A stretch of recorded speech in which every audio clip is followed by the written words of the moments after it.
Sure. I'll talk it out. Yeah, let's just have a conversation. Track 3.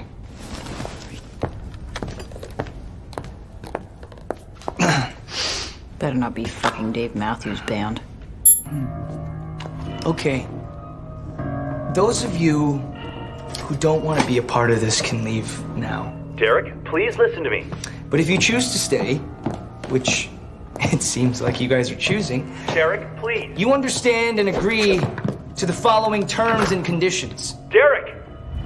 1. Derek, this is the virus. You hereby waive your right Derek, please. to your own personal bodily integrity. This is not you. 2. I'm a life... Per the State versus Neville Reed, my colleague and I will not be held criminally liable for any felony or misdemeanor that you may be a victim of, including, but not limited to, aggravated assault, aggravated battery, disorderly conduct, destruction of property, mayhem, and first-degree murder. And 3, terms and conditions may change or be updated whenever the fuck I want! Consider yourselves notified.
All right, DJ Anubis here with my co-host and movie reviewer extraordinaire, Kevin Lambert from Entertainment Headquarters. How are you, sir? Thank you for joining me. Very well, yeah, very well. Busy week, but I got the opportunity to chill out and watch a few films, including this one, which was an interesting pick on your part. Yeah. Yeah, so we chose 2019's movie called Porno, which isn't a real porno, but that was the name of the movie. And it's on Tubi right now streaming. So I thought, well, was kind of like a little bit into it. I was just watching a random movie and I was like, this looks like something might be fun to review for ourselves. So got a hold of Mr. Lambert, said this is what we're gonna watch, and we'll go ahead and review this. And it's directed by Koala Rosella. Cast consists of Evan Daves, Larry Saperstein, Jillian Mueller, Glenn Scott, Robbie Tan, Bill Phillips, and Katelyn Pearce. Plot is when 5 teen employees at the local movie theater in a small Christian town discover a mysterious old film hidden in its basement, they unleash an alluring succubus who gives them a sex education written in blood. So yeah, apparently this film takes place in like the 90s, and it's got that kind of feel. Like, in fact, they're all working at a movie theater run by this guy, played by actor Bill Phillips, who is very Christian. Like he's always having like these prayers before they get started on the day.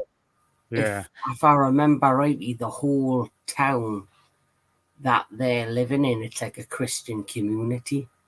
It's like there's very much strict on anything. They don't really, I think, do much outside of the town. And it's very much to the letter, following the Bible, and all of that kind of stuff. And all the teenagers that are in the town are like sheltered from the real world. Yeah, it's like very laid back, repressed. Although, like, it's kind of funny when he's doing his prayer there at the beginning, they're holding hands, and the girl who's being portrayed by Jillian Mueller, she's like kind of like this goth chick, and she's got like colored hair and whatnot. The manager's like, yeah, and God, please help tell I forget her name in the movie here, but she's please tell her that she doesn't need all that makeup to look pretty or some shit like that. Yeah, he's telling her like take all her makeup off if she doesn't need it. That she should just be more natural. And yep. So basically, she's also given a promotion to run things while he's out, because he's going to be leaving for the day or whatever, and she's going to be a manager now. And so he gives her the keys, tells her how to lock up and whatnot.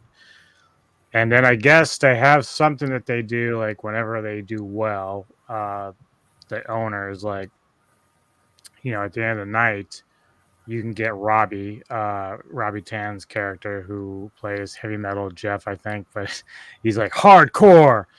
But he runs projectors for the movie theater, so the owner gives them the option to watch whatever film they want to watch at the end of the night when everything's done and closed up. And of course, the two films they've got playing is like A League of Their Own and Encino Man. Both good movies, but they're kind of making jokes about, because it's like a group of 5 of them, so they're kind of like debating, well, we don't want to watch the girls' baseball, or we don't want to watch Cavemen, And in the midst of this, Glenn Scott plays. Let me see if I can pull up the characters here. Yeah, and during the time when they're like in the theater, like I think they all work in the theater. Yep. They've all kind of got their own storylines away that kind of culminates with them all arriving at the theater. So obviously you've got the character of Abe, who's played by Evan Davies. He's like got long hair, and he's basically the best friends of Todd. Yeah. Todd's very innocent and very much following the rules. He's not really a rule breaker, and he has like a disability with his hand. And obviously there's a scene that you see right at the beginning of the movie where basically they're spying on this couple who are very much, very happily in the middle of some hot passion, as we could call it. And he's feeling very uncomfortable, the character of Todd, and Abe's more interested in it because, like I said before, they're sheltered from a lot of things. And then, like you say, you've got Chaz, who's played by Jillian Mueller. She's like a goth chick. And then You've got Ricky, who's like the star athlete who has a secret of his own. Then you've Yeah. got Metal Jeff, who's into he's more into hardcore music, but they call him Heavy Metal Jeff, and he basically runs the projector in the theater, like you said, but he's also very much he was heavy. He's like born again, yeah. Kind He's of been born again. reborn. Yes, he's like been rebaptized or something because he was a heavy smoker and probably on stronger stuff. And he's all for the character who is like the one doing the preaching at the beginning, Mr. Pike. Yep. And it's all for him, believes in him, believes in everything he says. And then during the time when they're in the theatre, you see like a glimpse of a shadowy figure, which turns out to be this, what the thing's like a hobo on the street who ends up playing a very integral part throughout the movie. Yeah, and it should be noted that we're going to be giving out spoilers. We're going to try not to spoil it too much for those that want to see it, but this has been out for a few years now, so we're not too worried about, if you haven't seen it. But we'll try to keep it to a minimum, at least as far as like how the conclusion is. But yeah, so like one of the first things I kind of appreciate about this movie is it's got like it is a horror comedy, but it has like a subtle comedic value to it. Like, again, like when you go into it, you're not really sure if it's going to be good or not. I didn't think it was going to be good, but it turned out to be pretty good. The effects, the gore effects are great in this. Like, I'm really, really surprised by it. There's one scene we'll probably get to a little later with Jeff that I was like shocked that they went that far with it, but I was like, okay, I see what you're doing here. This is good. And for those that are potentially going to watch this, just to let you know, there is quite a bit of nudity. So if you're not into nudity, then it might not be for you. But if you're into a bit of tits, then this is for you 100%. Yeah, it touches on a lot of different things and sexually, because obviously the characters are, I don't want to say sexually repressed, but they're teenagers, because we already know that Abe and Todd have been peeping on like the neighbors who were banging like the beginning of the movie. So they had this curiosity and this desire about their sexual experiences or whatever. So while battling this Christian underground, as far as like the community they're in, their boss, and what was Glenn Scott's character, the one that has the secret? What's his character name? Ricky or something? It's Ricky. Yeah, Glenn Scott is Ricky, who's like the star athlete, who obviously I think Jillian Mueller's character, Charles, you can kind of tell she's got feelings for him. Yeah. There's a bit of a crush, but then he says he has a girlfriend, and he says he wants to be faithful to the girlfriend, and he keeps going away to like some sort of summer camp. Yeah, right. That leads like apparently he was supposed to like write her over to summer. She was kind of bummed that he didn't, but he was like, I was at camp and just a lot was going on. But we learn later what the camp really is for. And then we find out why he's there and everything. So it's really kind of interesting, which, again, we'll kind of get to the end of the movie when it gets revealed and stuff. But I enjoyed the characters. They all were different in their own way. Jeff is like a really crazy guy who's, Ricky and the girl go out to have a smoke, and then Jeff immediately smells it. He comes outside, bold. He's like, I smell smoke. And he's like stomping out the cigarettes so they're not, he's like, no, you can't do that. I can't do that.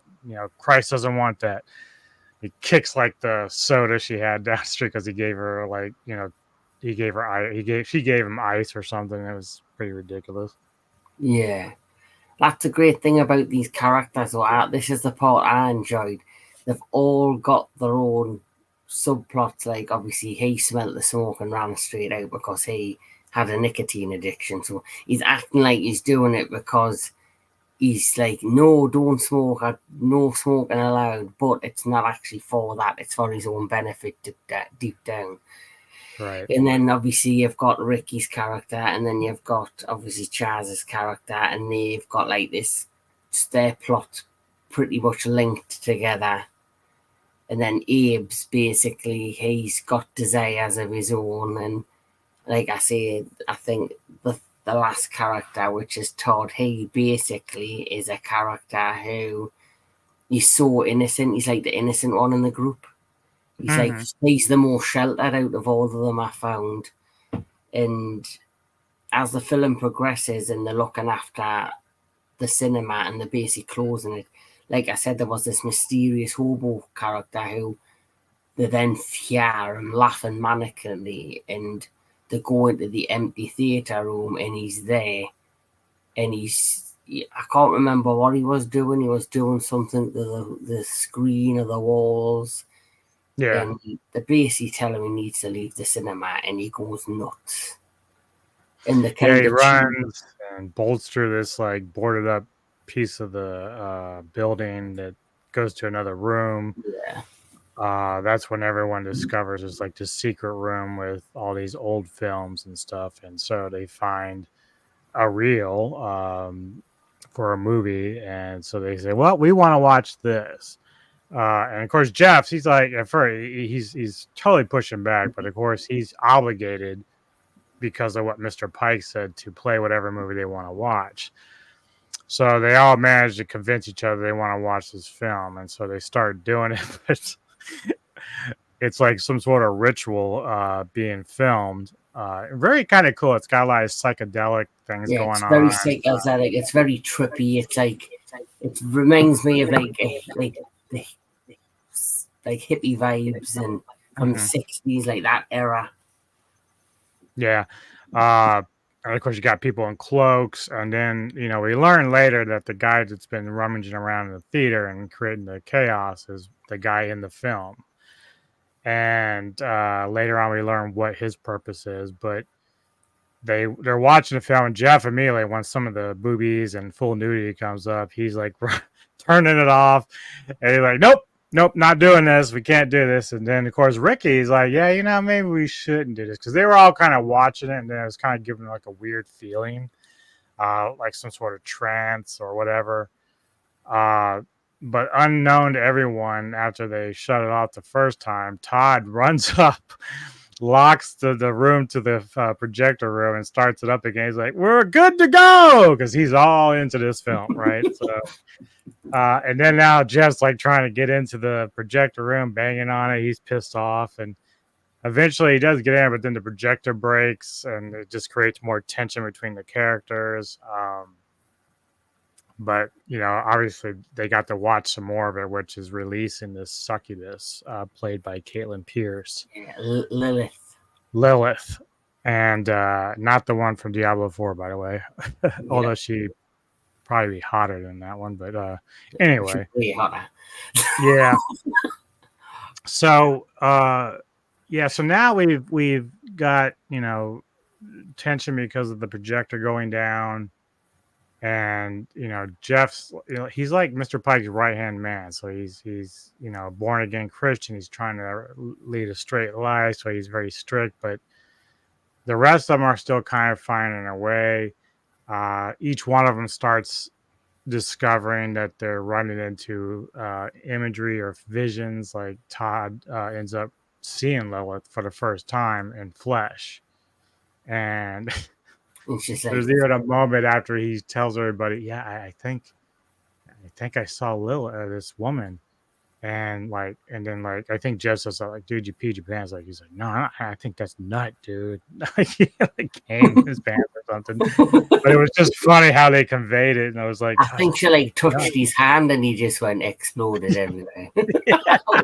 Which is like the funny part of the movie. You get like these little bits of flash in the pan seriousness and like these trippy vibes, like scenery and camera angles, and the next thing you know, just twist it around with like this comedic scene, and you just burst out laughing. Like, this is just nuts, but it's in a good way. Yeah.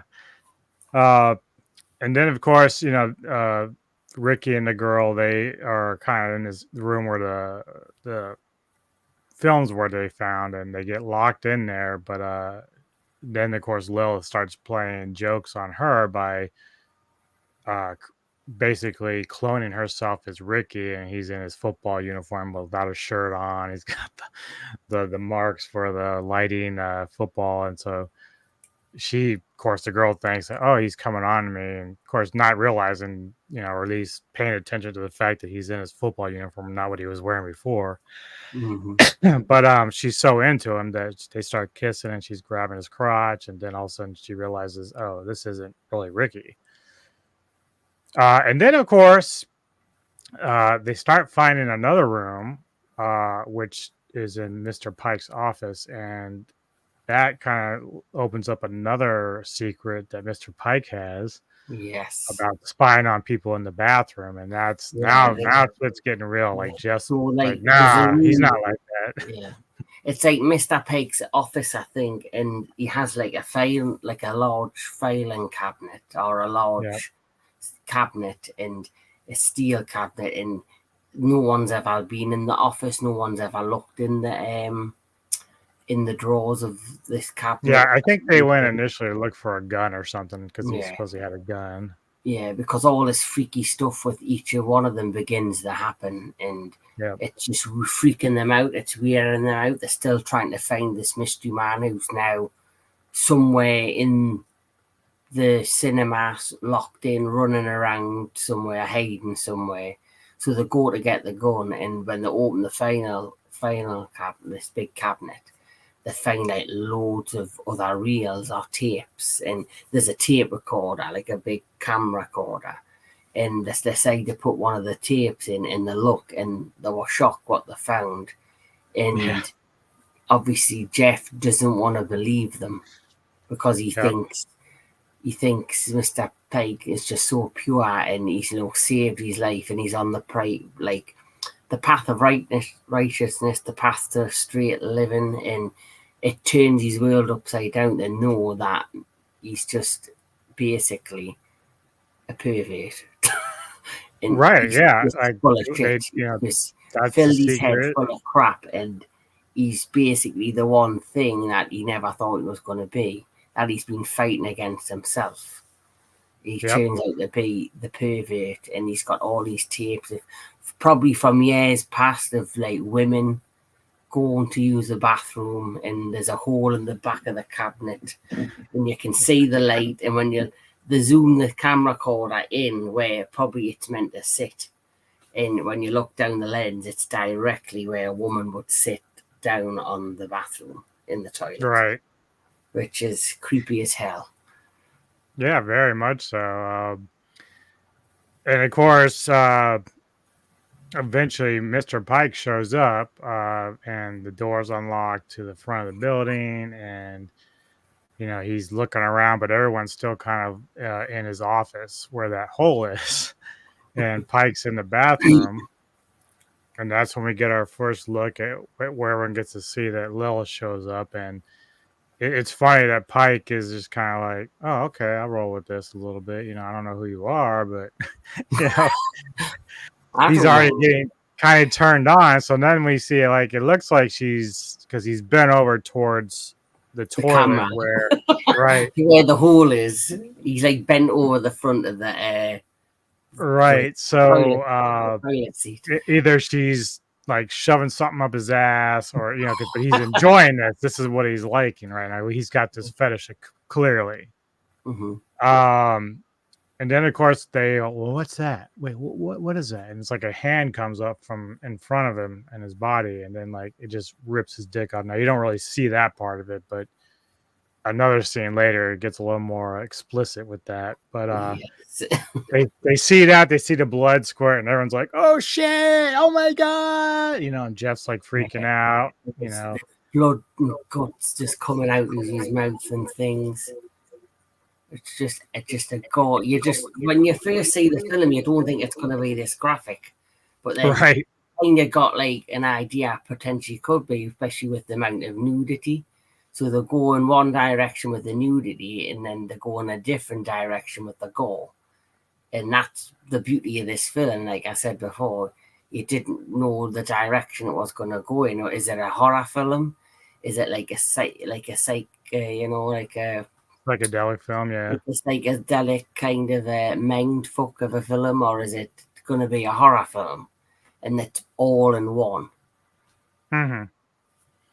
Yeah, I agree. Pleasantly surprised, and then of course, they start having to fight back. They realize, I forget, they try to destroy the film, but it doesn't work, and Yeah, they it's tried almost to like set it on fire, like but kind of like a Necronomicon or something. It just doesn't yeah, work. Uh, there is a scene that comes up with Jeff, who now has decided he's going to go take on Lilith. And this is probably one of my favorite scenes of the entire movie, outside one other one towards the end. But so Jeff's out there, and he's in the main area where concession is, and Lil's there, and of course he's like, "You're not gonna tip me, you fucking suck a bitch," or whatever the fuck he was saying. And she's like, of course, moving one side and giving a little titty thing. And unknowns to Jeff, she has like the power, just like the Force, almost like a Jedi, just to fuck with. So she actually yanks like his balls, like just tears his balls open. So you don't see it when it happens. So when Jeff, like, he's like, "Oh, I can't believe you're doing that. No," and then like he falls, and then there's this scene, and it's after it's revealed that Ricky's actually gay. He doesn't have a girlfriend, but he went to this camp to try to get right because he's supposedly it's a bad thing to be homosexual. But she kind of knew, Chaz knew from the get-go he was, because apparently it was revealed to his parents. And Yeah. I don't know if she kind of let it slip off. It's never really revealed how Chaz knew that he was gay or how she kind of figured it out. But it was kind of a twist, which was an interesting twist, that she knew all along. And throughout the film, it's kind of hinting that she has a thing for him. And I think what kind of how the kind of layer it was that she's had this crush on him for quite some time, and she kind of must have somehow discovered of her own accord that he's gay. And so I think out of spite, I think she must have told his parents. And then his parents sent him away to one of these camps, which is like to try and change you from being gay and all that. It's like one of those where you must have to go through tests and rituals, and and you can tell it's very hard for him. And he kind of has a bit of a flip out moment about that. Yeah. And then going back to Jeff, when unfortunately he's had his balls ripped off, he looks up at Ricky and Ricky goes, "Well, I studied, I know first aid, and let me pull your pants down and check this out and see if I can do it." He goes, "You're gay, dude." And he's like, "Are you sure you do this because you're gay?" He's like, "Dude, that's not how gay works." But you actually get to see right there on the screen, like he's taking the ball and tucking it back in the sack and then moving the penis up, and it's so fucking hilarious. Like, and it's well done. Like the graphics, like if I didn't know any better, it looked like it was real. Like it was just really well done. Like the effects are brilliant. Like the gore is just, and like you say, you didn't even expect, like saying like Lilith, when you say her titties and she's naked and all that you could kind of expect that, but then to see like that whole gruesome scene where you're actually seeing everything, no pun intended, in the flesh in front of your eyes, and it's all mangled and bloody, and you're like, well, there you go, there's Lilith. There's Lilith, yeah. Mm-hmm. Yeah. So when you're seeing all that in front of you, it made me squirm a bit, like, ugh. But that's, I think, what they were intending to do, and it worked. Yeah. So I think this is like a scene from when they were in the concession area. So you got Jeff there in the plaid shirt or the flannel. Todd's behind him. There's Abe, and then Chaz, and then Ricky, of course. But yeah, like you had that scene. I was like, okay, I'm in. This is good. I'm digging this. So then they decide they're gonna. I forget they have to play the reel again or something to get her back into the film or something. I can't Yeah, remember they how. did something where they got her back in the film, and then they think it's over, but it's not. I think she kidnaps Todd, or she Yes. leaves Todd Yeah. astray, and he goes missing.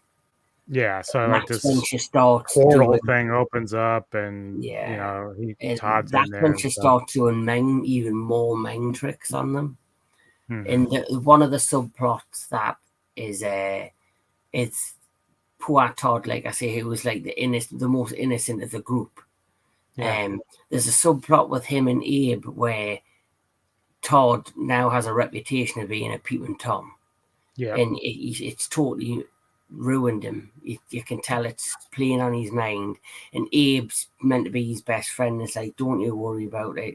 I know you're not that way and stuff like that. And then, like you see, you have that scene right at the beginning with the two of them where they're walking past and they see this couple basically in a hot passion, having hot passionate sex, and Todd's feeling very uncomfortable. Abe wants to stand and watch, and then Right. it's suddenly revealed that it was in the newspaper, the local newspaper, named and shamed Todd, and then Abe reveals that he was actually the pervert who made Todd do it and stand and watch this woman apparently get undressed or whatever in her bedroom, and he unfortunately got caught through Abe.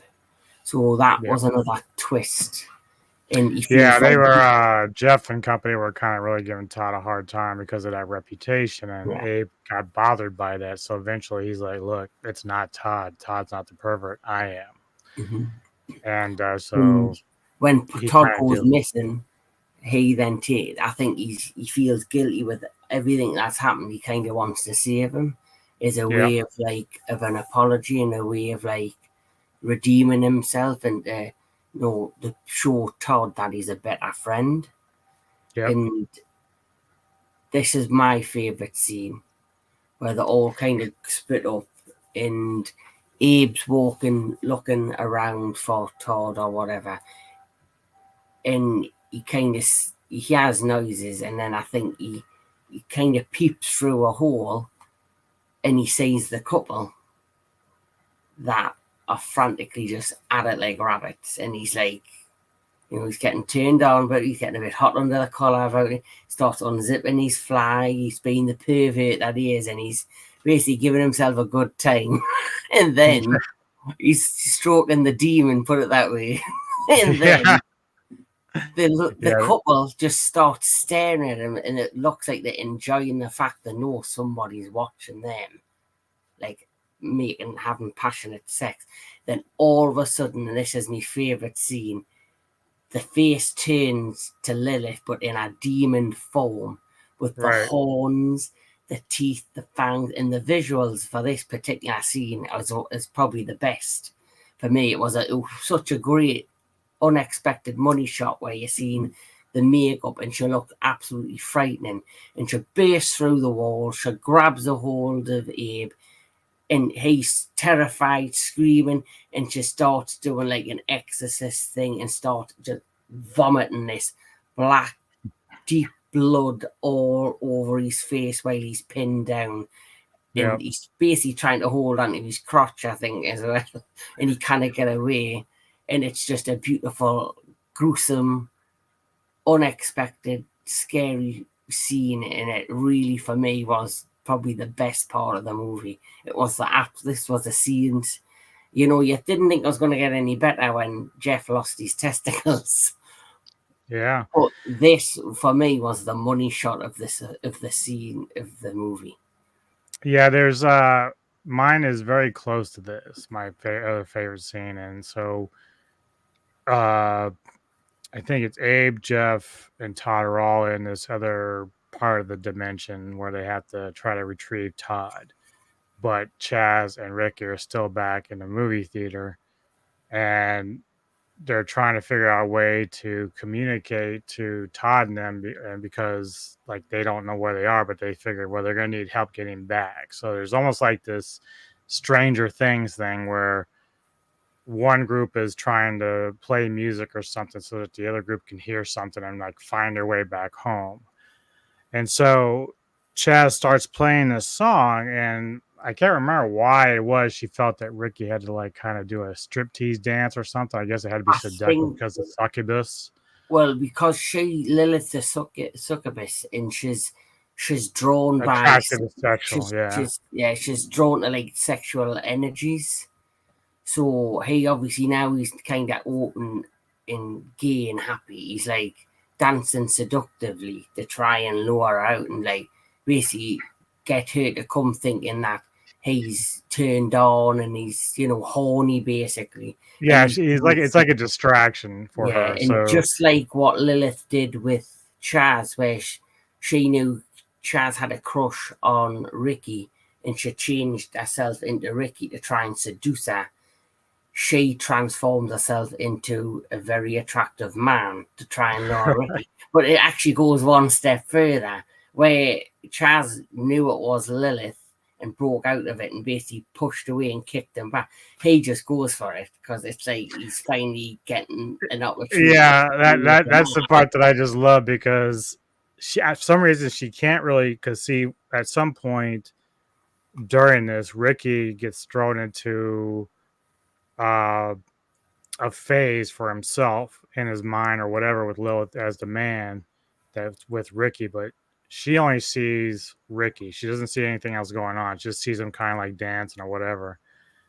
But in Ricky's world right now, he's actually having sex with this guy. He's banging her from behind, and it's his first time doing it. He's actually fulfilling his dream of being gay. And I think And this was their plot, like draw Lilith out to kill her, because where she right, broke out of this trance, Chaz, when Lilith was disguised as Ricky, she broke free and she seen him, and then she kind of pushed her away.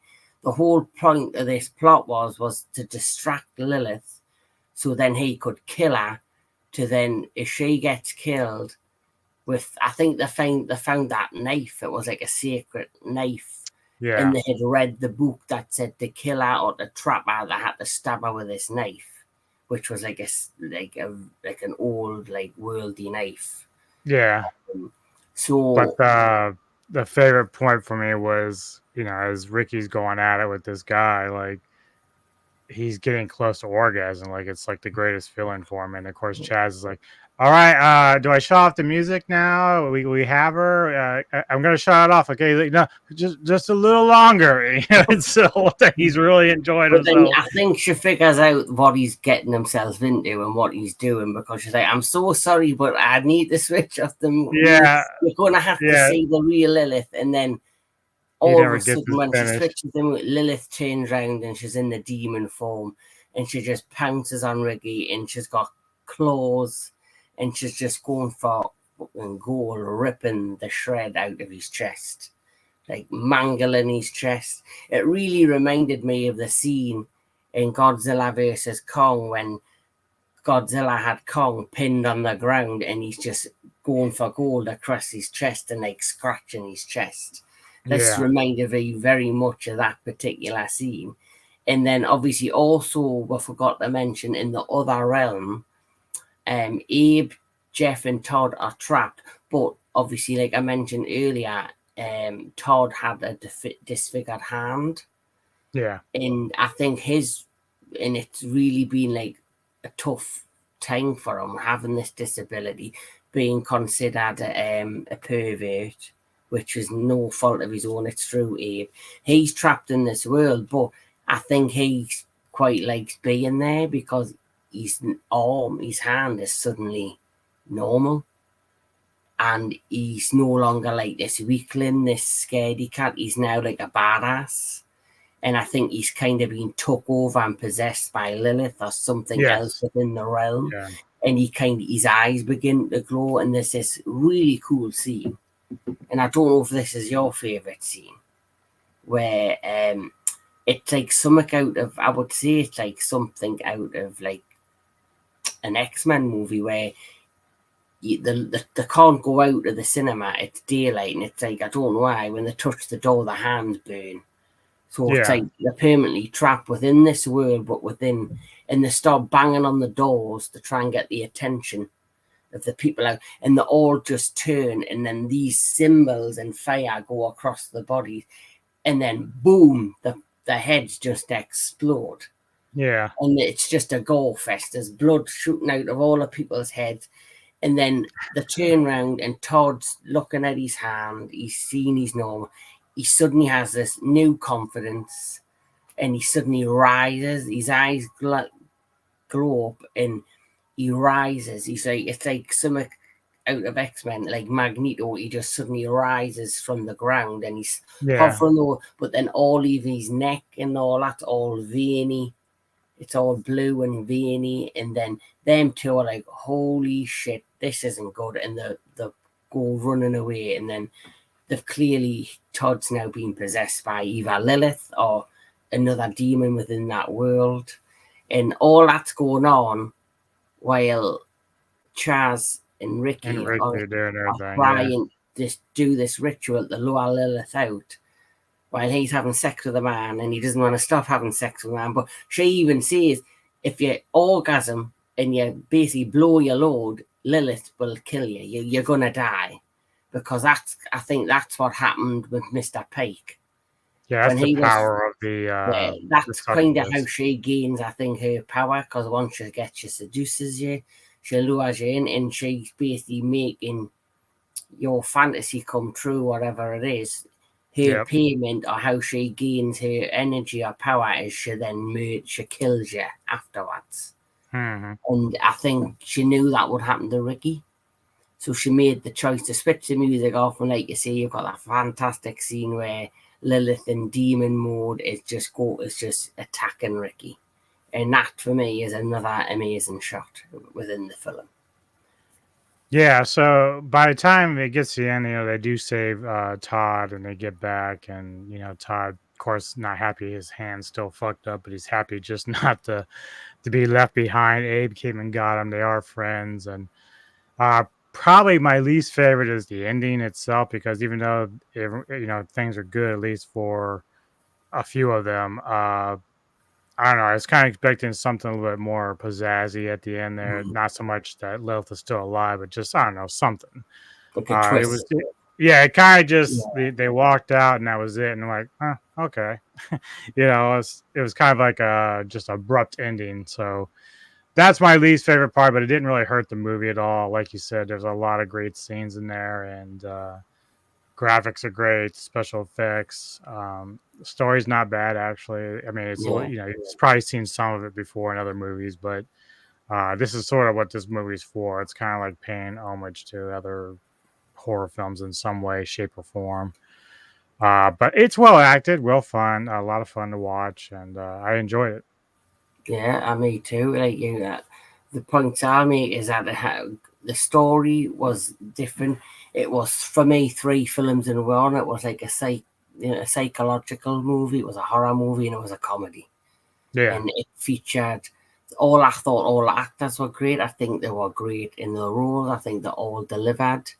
And I think obviously the special effects were great. The gore, like you say, when they did the penis scene, that was just out of the park. It was something you weren't expecting.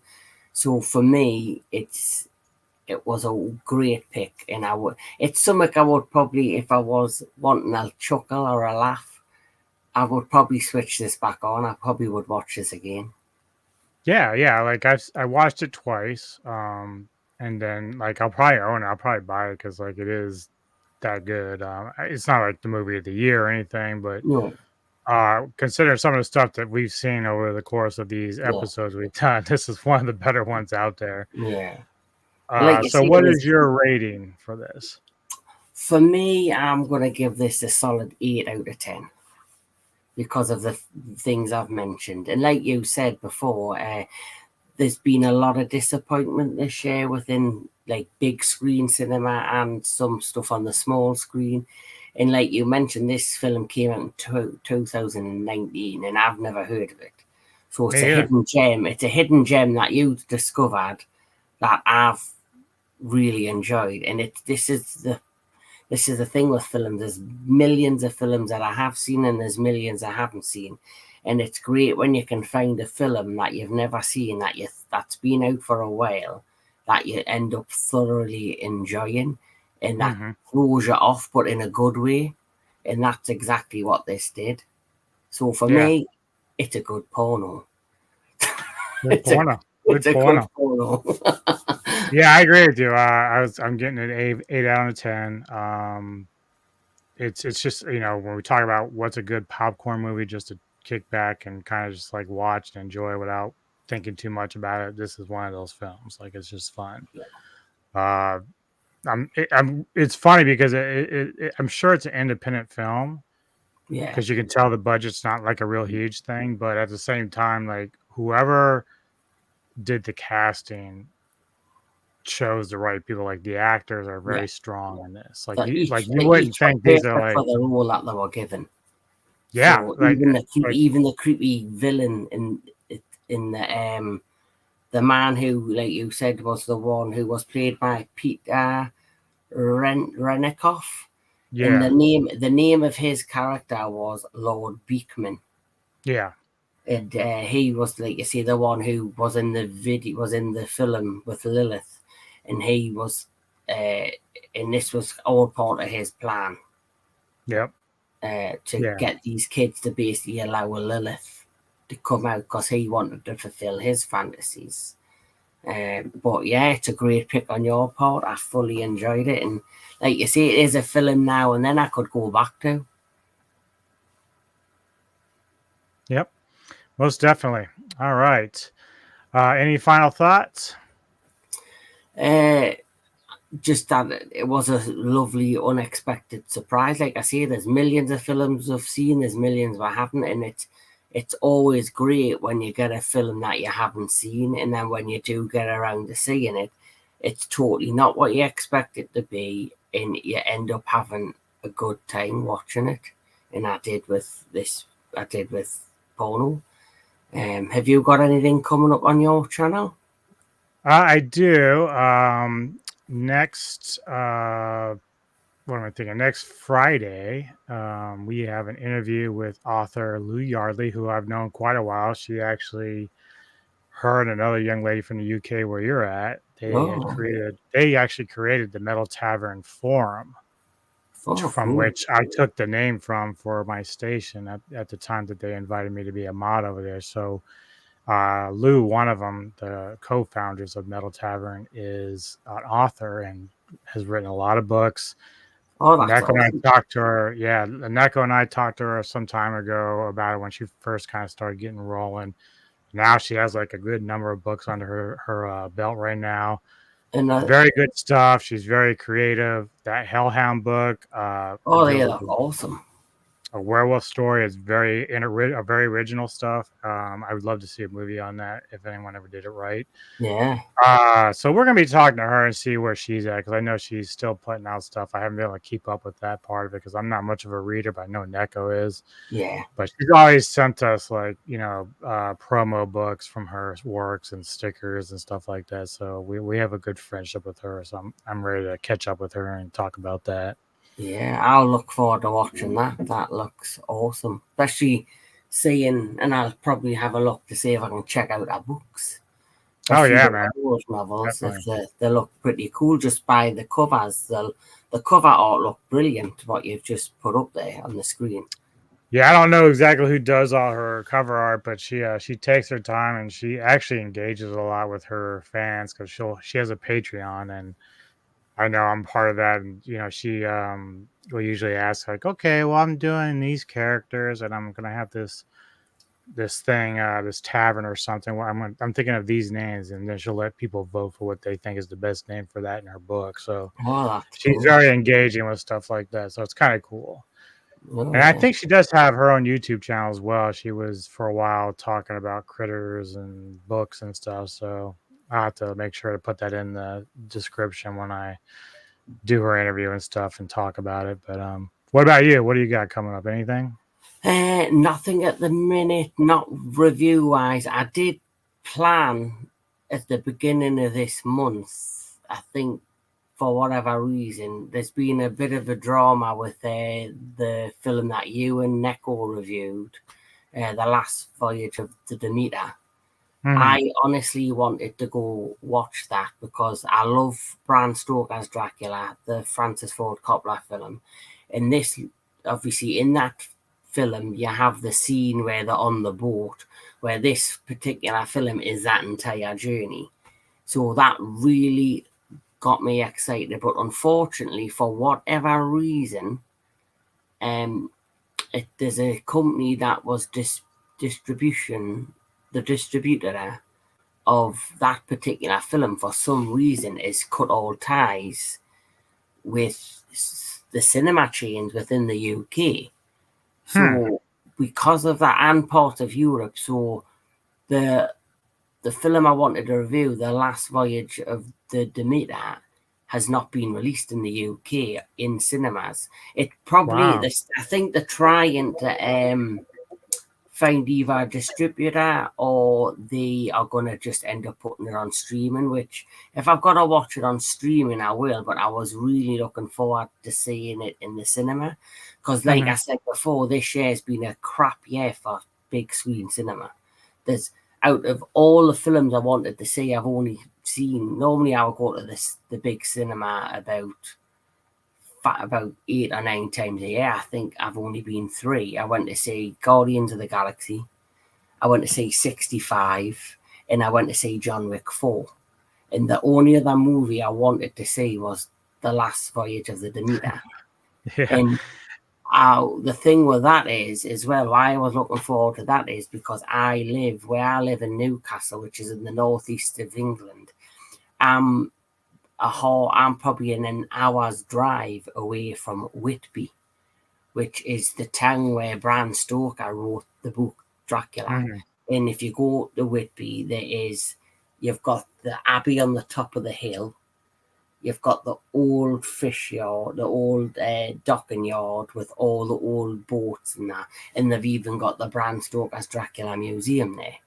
So it was going to be perfect to be able to watch that movie and then review it for my page on Facebook, Kevin Lambert's Entertainment Reviews. But at the minute, I've got nothing else planned except I think I'm going to be doing a stream on the Sci-Fi Society when our friend Sci-Fi Century organises it, which will be a review and a discussion on Godzilla versus Mothra, the Showa era version, I think the 1964. So that's the only other thing I have coming up when that gets scheduled. Yeah, I think that if you end up finally watching Last Voyage, maybe we should get we can record a video here. Not so much for my channel, but we can record it through my StreamYard if you want, and we'll just start putting some videos up on your YouTube because I know you're trying to start one on yourself. Yeah.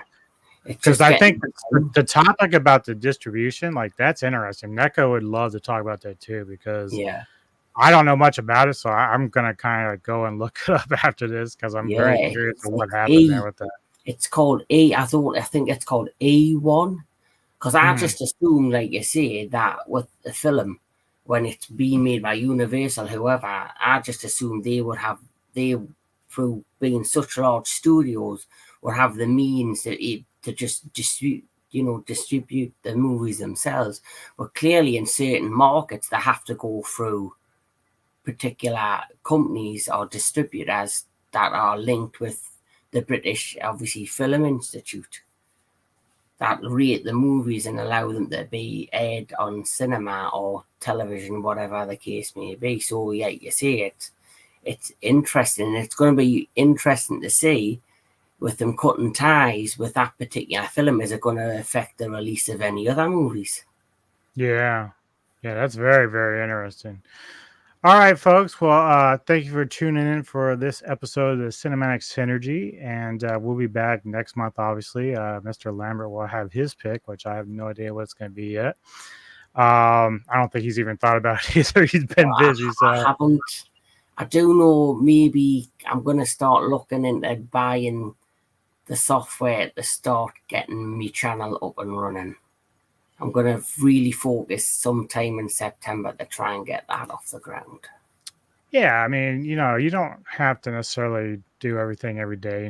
We talked to Sentry and what he does, and he's not like an everyday guy either. Not everybody's going to be like Samurai or anything like that. I mean, Yeah. obviously, I try because that's pretty much where my focus is now with the YouTube stuff. But yeah, man, I think it would do you good to get some of that on your channel because you're really good at your reviews. And if you watch the movie, doing a review for it as well as talking about that distribution thing would be kind of a great topic to really. Yes. And then Nick and I could join you for that. That'd be great. Oh, 100%. Yeah. I would love that.